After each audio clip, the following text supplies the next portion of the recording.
Subscribe ಆಗಿ bell ಬಟನ್ನನ್ನು ತಪ್ಪದೆ press ಮಾಡಿ. ನಮಸ್ಕಾರ ವೀಕ್ಷಕರೇ, ಜಾನಪದ ಕಣಜ 218ಕ್ಕೆ ತಮ್ಮೆಲ್ಲರಿಗೂ ಸ್ವಾಗತವನ್ನ ಬಯಸ್ತಾ ಇದ್ದೇನೆ.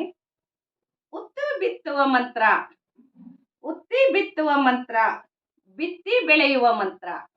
ಉತ್ತಿ ಬಿತ್ತುವ ಮಂತ್ರ, ಬಿತ್ತಿ ಬೆಳೆಯುವ ಮಂತ್ರ.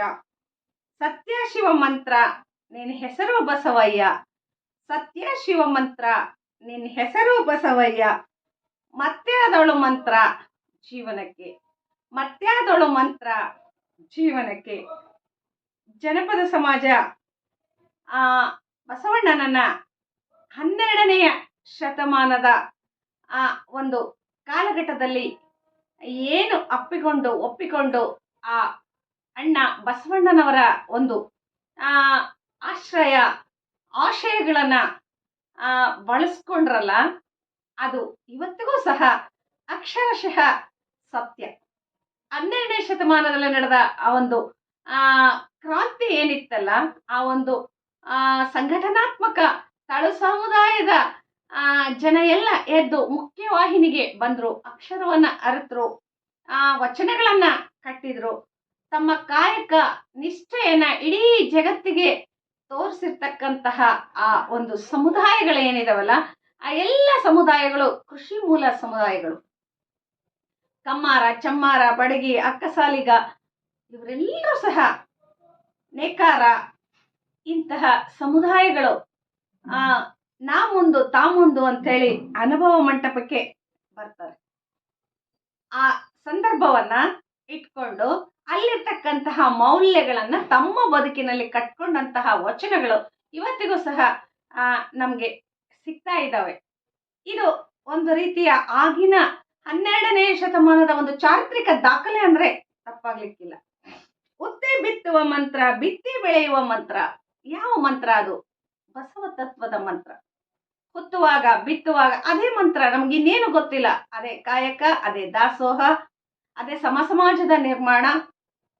ಆರ್ಥಿಕ ತಜ್ಞರಾಗಿ ಸಾಮಾಜಿಕ ಒಂದು ವ್ಯವಸ್ಥೆ ಒಳಗೆ ಸಮದೋಗಿಸ್ಕೊಂಡು ಹೋಗ್ತಕ್ಕಂಥದ್ದು, ಬೆಳೆದಿರ್ತಕ್ಕಂಥದ್ದನ್ನ ಎಲ್ಲರಿಗೂ ಹಂಚಿ ಉಳಿದಿರ್ತಕ್ಕಂಥದ್ದನ್ನ ತಿಂತಕ್ಕಂಥದ್ದು, ಎಲ್ಲ ಆಯಗಾರರಿಗೂ ಸಮಪಾಲನ್ನ ನೀಡಿ ತಾವು ಬದುಕಬೇಕು, ತನ್ನೊಟ್ಟಿಗೆ ಇರ್ತಕ್ಕಂತಹ ಎಲ್ಲ ಸಮುದಾಯ ಬದುಕಬೇಕು ಅನ್ನುವ ಒಂದು ಜಾನಪದರ ಒಂದು ಕೃಷಿ ಮೂಲ ಸಂಸ್ಕೃತಿ ಏನಿತ್ತಲ್ಲ, ಆ ಕೃಷಿ ಮೂಲ ಸಂಸ್ಕೃತಿಯಲ್ಲಿರ್ತಕ್ಕಂತಹ ಆ ಮೌಲ್ಯಗಳನ್ನ ಹೊರ ಜಗತ್ತಿಗೆ ತೋರಿಸಿದವರು ಅಂದ್ರೆ 12ನೇ ಶತಮಾನದ ನಿಜಚರಣರಾಗಿರ್ತಕ್ಕಂತಹ ಅಣ್ಣ ಬಸವಣ್ಣನವರು. ಉತ್ತಿ ಬಿತ್ತುವ ಮಂತ್ರ, ಬಿತ್ತಿ ಬೆಳೆಯುವ ಮಂತ್ರ, ಸತ್ಯ ಶಿವ ಮಂತ್ರ ಬಸವಯ್ಯ, ಮತ್ತೆದಳು ಮಂತ್ರ ಜೀವನಕ್ಕೆ. ನಮ್ಗಿನ್ಯಾವುದು ಗೊತ್ತಿಲ್ಲ. ನೀವು ಹಾಕಿಕೊಟ್ಟಂತಹ ಆ ಮಂತ್ರನೇ ನಮ್ಗೆ ಸಾಕು, ಮತ್ತೆ ಯಾವುದು ಬೇಡ. ಬೆವರು ಸುರಿಸಿ ಮೈ ಮುರಿದು ದುಡ್ತಕ್ಕಂಥದ್ದು, ಬೆವರು ಸುರಿಸಿ ಉಣ್ತಕ್ಕಂಥದ್ದು, ವಿಶ್ರಾಂತಿಯನ್ನು ಪಡಿತಕ್ಕಂಥದ್ದು, ಇದು ಕಾಯಕದ ತತ್ವ. ಅದೇ ಒಂದು ಮಂತ್ರ. ಕಾಯಕ ಅಂತಕ್ಕಂಥದ್ದೇ ಒಂದು ಮಂತ್ರ ಅವರಿಗೆ. ಯಾವ ಮನುಷ್ಯ ಶ್ರಮ ವಹಿಸಿ ಬೆವರು ಸುರಿಸಿ ದುಡಿತಾನೋ ಅವನಿಗೆ ವಿಶ್ರಾಂತಿ ಬೇಕಾಗ್ತದೆ. ಆ ವಿಶ್ರಾಂತಿ ಯಾವ ಮನುಷ್ಯನಿಗೆ ವಿಶ್ರಾಂತಿ ಬೇಕಾಗ್ತದೋ ಅವನಿಗೆ ಹಸಿವು ಆಗ್ತದೆ, ಹೊಟ್ಟೆ ತುಂಬ ಊಟ ಮಾಡ್ತಾನೆ, ಕಣ್ ತುಂಬ ನಿದ್ದೆ ಮಾಡ್ತಾನೆ. ಅದು ಏನಿದೆಯಲ್ಲ ಆ ವಿಶ್ರಾಂತಿ, ಆ ಒಂದು ಗಾಢ ನಿದ್ದೆ, ಅದೇ ಕೈಲಾಸ. ಕಾಯಕವೇ ಕೈಲಾಸ. ಕಾಯಕ ಮಾಡಿದವನಿಗೆ ಮಾತ್ರ ಆ ತರದ ಕೈಲಾಸದ ಸುಖ ಸಿಗ್ತದೆ.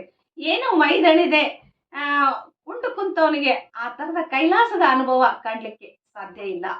ಆ ತರದ ಶ್ರಮಿಕ ವರ್ಗದವರು ಇಟ್ಕೊಂಡು ಬಸವಣ್ಣನವರು ವಚನ ಕ್ರಾಂತಿಯನ್ನ ಮಾಡಿದ್ರು. ಅವರಿಗೆ ರಾಜಸತ್ತೆ ಆಗ್ಲಿ, ಒಂದು ಅರಮನೆಯ ಒಂದು ಕರಣಿಕ ವೃತ್ತಿ ಆಗ್ಲಿ, ಆ ಅರಮನೆಯ ಕೋಶ ಆಗ್ಲಿ, ಕೋಶಾಧ್ಯಕ್ಷರಾಗತಕ್ಕಂತಹ ಒಂದು ಸಂದರ್ಭ ಅವ ಯಾವ ಲೆಕ್ಕಕ್ಕೆ ಬರಲ್ಲ. ಅವ್ರಿಗೆ ಬಂದಿರತಕ್ಕಂತಹದ್ದು ತಳ ಸಮುದಾಯದ ಒಂದು ಜನಗಳ ಹತ್ರ ಅವರು ಬಂದ್ರು. ಅವರೆಲ್ಲರನ್ನ ಮುಖ್ಯವಾಹಿನಿಗೆ ಕರೆದ್ರು, ಲಿಂಗಧಾರಣೆಯನ್ನ ಮಾಡಿದ್ರು, ಅವರಿಗೆ ಈ ತರದ ಮಂತ್ರವನ್ನ ಹೇಳಿದ್ರು. ಯಾವ ಮಂತ್ರ ಅದು? ಉತ್ತಿ ಬಿತ್ತುವ ಮಂತ್ರ, ಬಿತ್ತಿ ಬೆಳೆಯುವ ಮಂತ್ರ. ಅಣ್ಣ ಬಸವಣ್ಣನವರು ಹಾಕಿಕೊಟ್ಟಂತಹ ಮಂತ್ರ ಇದು. ಆ ಮಂತ್ರವನ್ನ ಕಲೀಲಿಕ್ಕೆ ಹೇಗೆ ಜನ ಬಂದ್ರು, ಮುಗಿಬಿದ್ರು, ಅನುಭವ ಮಂಟಪಕ್ಕೆ ಹೇಗೆ ಬಂದ್ರು ಅಂತಕ್ಕಂಥದ್ದನ್ನ ಅದೇ ಜನಪದರೇ ತ್ರಿಪದಿಗಳಿಗೆ ಕಟ್ಟಿಕೊಟ್ಟಾರೆ. ಸಾಗಿ ಬಸವನು ಬಂದ ತೂಗಿದನು ಕಲ್ಯಾಣ, ಸಾಗಿ ಬಸವನು ಬಂದ ತೂಗಿದನು ಕಲ್ಯಾಣ. ಬಸವಣ್ಣ ಕಲ್ಯಾಣಕ್ಕೆ ಸಾಕೊಂಡು ಬಂದ. ಆಗಿನಲಿ ಕಟ್ಟಿ ಅನುಭವ ಮಂಟಪವ, ಕೂಗು ಕೇಳುತ್ತಲಿ ಜನವೆದ್ದು. ಯಾವಾಗ ಅನುಭವ ಮಂಟಪವನ್ನ ಕಟ್ಟಿ ತಳ ಸಮುದಾಯದ ಜನಗಳನ್ನ ಗುರುತಿಸಿ ಗೌರವಿಸ್ಲಿಕ್ಕೆ ಪ್ರಾರಂಭಿಸಿದ ತಕ್ಷಣ ಶ್ರಮಿಕ ವರ್ಗ ಓಡೋಡಿ ಬಂತು.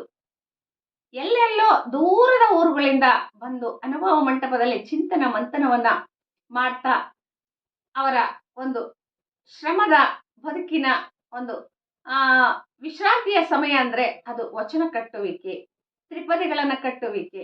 ವಚನಗಳನ್ನ ಕಟ್ಟಿದ್ರು, ತ್ರಿಪದಿಗಳನ್ನ ಕಟ್ಟಿದ್ರು. ಆ ತ್ರಿಪದಿಗಳು ಇವತ್ತು ಜನಮಾನಸದಲ್ಲಿ ಇರ್ತಕ್ಕಂತಹ ಜೀವಂತಿಕೆಯನ್ನ ಪಡ್ಕೊಂಡಂತಹ ಮಣಿಮುತ್ತುಗಳು ಅಂದ್ರೆ ತಪ್ಪಾಗ್ಲಿಕ್ಕಿಲ್ಲ. ಇವುಗಳನ್ನ ನೋಡಿದಾಗ 12ನೇ ಶತಮಾನದಲ್ಲಿ ಬಸವಣ್ಣನವರ ಒಂದು ಪ್ರಖರತೆ ಏನಿತ್ತು ಅನ್ನುವಂಥದ್ರ ಅಕ್ಷರಶಃ ಸತ್ಯಾಂಶಗಳನ್ನ ನಮ್ಗೆ ಇಂತಹ ತ್ರಿಪದಿಗಳು ಇವತ್ತು ಆಗು ಮಾಡಿಕೊಡ್ತವೆ. ಯಾಕಂದ್ರೆ ಆ ಬಸವ ತತ್ವವನ್ನ ಸಂಪೂರ್ಣವಾಗಿ ಮೈಗೂಡಿಸಿಕೊಂಡಂತವ್ರು ನಮ್ಮ ಜನಪದ ಸಮುದಾಯ. ಆ ಸಮುದಾಯ ಹ್ಯಾಗ್ ಬದುಕ್ತು, ಯಾಗ ಅದನ್ನ ತತ್ವವನ್ನ ಬಳಸ್ಕೊಂತು ಅನ್ನೋದಕ್ಕೆ ಇಂತಹ ತ್ರಿಪದಿಗಳು ಇವತ್ತಿಗೂ ಸಹ ಸಾಕ್ಷಿ ನಮ್ಗೆ ಸಿಗ್ತವೆ. ಇಂತಹ ಒಂದು ಜೀವನಾನುಭವವನ್ನ ಕಟ್ಟಿಕೊಟ್ಟಂತಹ ಈ ತ್ರಿಪದಿಗಳು ವಚನಗಳಿಗೆ ಸಮವಾಗಿ ಇವತ್ತು ಆ ಕಾಲಘಟ್ಟದ ಒಂದು ಏನು ಚಾರಿತ್ರಿಕ ದಾಖಲೆಗಳಿದ್ವಲ್ಲ, ಆ ಸಂಕಷ್ಟಗಳ ಒಂದು ಸುರಿಮಳೆಯಲ್ಲಿ ಒಂದು ಎಲ್ಲೋ ಒಂದ್ ಕಡೆಗೆ ಒಂದು ಪ್ರಖರತೆಯನ್ನ ಕಂಡುಕೊಂಡು ಒಂದು ಜೀವನಾನುಭವದ ನೆಮ್ಮದಿಯನ್ನ ಕಂಡುಕೊಳ್ತಕ್ಕಂತಹ ವಿಚಾರಗಳೇನಿದ್ವಲ್ಲ, ಆ ಎಲ್ಲವನ್ನು ಸಹ ಸವಿವರವಾಗಿ ನಮ್ಗೆ ಇವತ್ತಿನ ದಿವಸ ಈ ತರದ ತ್ರಿಪದಿಗಳು ತಿಳಿಸ್ಕೊಡ್ತವೆ ಅಂತ ಹೇಳ್ತಾ